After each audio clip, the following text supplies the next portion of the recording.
Prática, so- prática sobre eletrólise. O que é a eletrólise? A eletrólise é um processo químico no qual a corrente elétrica é utilizada para provocar uma reação química, não espontânea, diferente da prática das pilhas, onde a reação é espontânea. Em um líquido ou solução, esse processo envolve a decomposição de substâncias, geralmente compostas por compostos iônicos, em seus componentes mais simples, utilizando energia elétrica. Como ela funciona? A eletrólise ela ocorre em uma célula eletrolítica, que é composta por dois eletrodos, um cátodo, o polo negativo, e um ânodo, o polo positivo. E o eletrólito, que é a substância ou a solução onde a corrente elétrica é conduzida. Quando dissolvida ou fundida, normalmente é a solução de um sal ou um composto iônico, que será decomposto. Quando essa corrente elétrica ela passa pelo eletrólito, acontecem as seguintes reações. No cátodo, no polo negativo, ocorre uma redução, ou seja, os íons positivos, cátions, ganham elétrons. Já no ânodo, o polo positivo, ocorre uma oxidação, onde os íons negativos, os ânions, perdem os elétrons. Na eletrólise, utilizam-se materiais como becker para conter soluções, bastão de vidro para misturar, placa de Petri para pequenas amostras, uma fonte de energia para aplicar corrente e um multímetro para medir as voltagens. As soluções usadas incluem indicador de sulfitaleína, amido, sulfato de cobre e iodeto de potássio. Cada solução reage de maneira específica à passagem de corrente elétrica, permitindo a observação de mudanças de cor ou formação de novos compostos, caracterizando as reações eletroquímicas em cada eletrólito. A solução de, a solução de iodeto de potássio já estava preparada. Colocamos ela em uma placa de Petri. Quando fizemos isso, começa a dissociar o íon potássio do íon iodo, formando uma solução condutora. Adicionamos a fenolftalaína porque é um indicador de ácido e de base, que em condições alcalinas ela se torna-se rosa e em condições ácidas permanece incolor. Adicionamos os eletrodos de grafite. Grafite é um bom condutor de eletricidade. A fonte é conectada aos eletrodos aplicando uma corrente elétrica por meio do grafite que vai até a solução fechando o sistema. Durante a eletrólise, a corrente provoca a movimentação dos íons presentes na solução. Na nossa parte negativa, que é o nosso cátodo, os íons de potássio irão migrar em direção ao cátodo, onde ocorre a redução, ou seja, é uma adição de elétrons a um íon.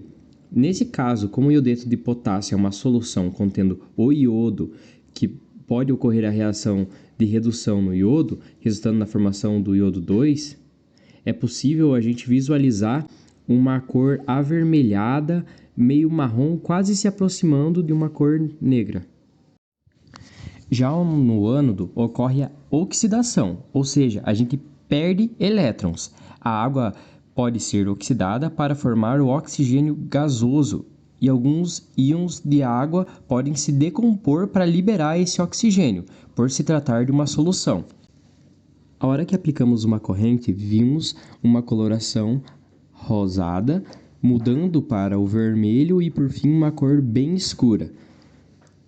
Isso ocorreu no nosso cátodo, que é a formação do iodo. E no nosso ânodo, que é o eletrodo positivo, a gente viu a formação de bolhas de oxigênio. Dependendo da intensidade da corrente que a gente vai aplicando, a gente vê essa cor mudando também, aumentando a coloração dela. A solução do lado do cátodo pode ser mais básica e a do lado do ânodo pode se tornar mais ácida.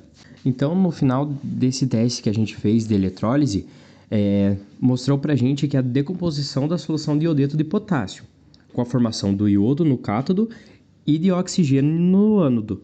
A mudança de pH indica as formações de ácidos ou bases nas regiões próximas aos nossos. Prática número 2, eletrodo ativo e inerte. O ensaio pede a montagem de um experimento em que se contenha um becker contendo solução de sulfato cúprico, em que são utilizados eletrodos, de um lado, uma peça de ferro presa sobre um gancho, e do outro lado, um grafite com um eletrodo no polo positivo, ou seja, no ânodo. São conectados os cabos da fonte de corrente de alimentação externa para observar a polaridade correta. No caso, cabo vermelho, polo positivo, cabo preto no polo negativo, padronizado para o ensaio. É aplicada a corrente, conforme a orientação do professor Giovanni, e essa eletrólise a persistir por mais ou menos 5 minutos. Observar o que acontece na superfície dos dois eletrodos e na solução. Ao terminar a prática, a descrição do que foi encontrado.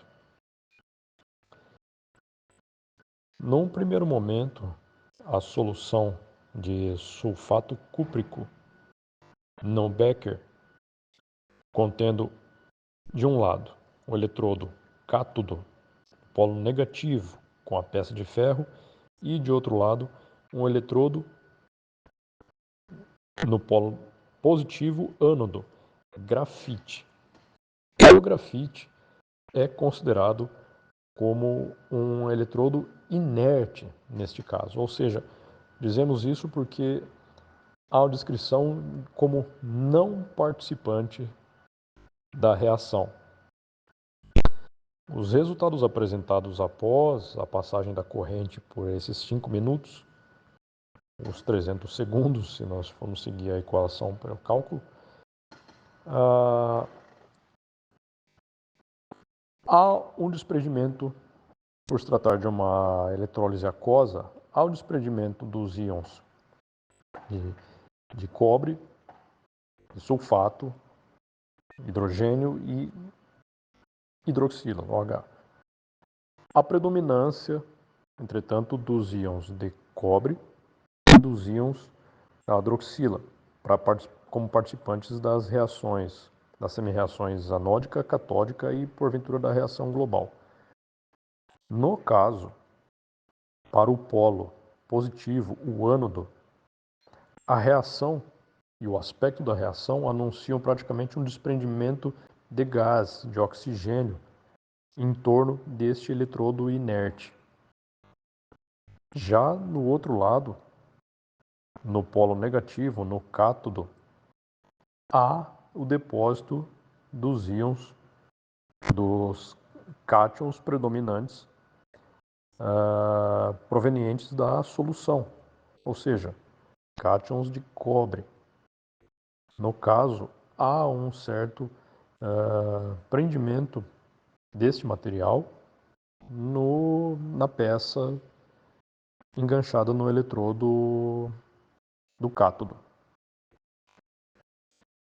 Em um segundo momento, é pedido que, com uma nova peça, é repetido o experimento, mas fazendo uma alternância entre o eletrodo de grafite por um eletrodo, no caso o ânodo, de cobre. Nessas circunstâncias, há de novo desprendimento, obviamente, de íons na solução, mas o cobre, no ânodo, o polo positivo, atua como um eletrodo ativo, ou seja, é um participante da reação. Portanto, há o desprendimento desses íons, cátions e ânions, na solução, mas também, por um lado, há o depósito de cátions na peça metálica, enganchada no polo negativo, cátodo, mas ao mesmo tempo, por ser um eletrodo ativo, há também um processo lento de desprendimento de cobre do próprio eletrodo.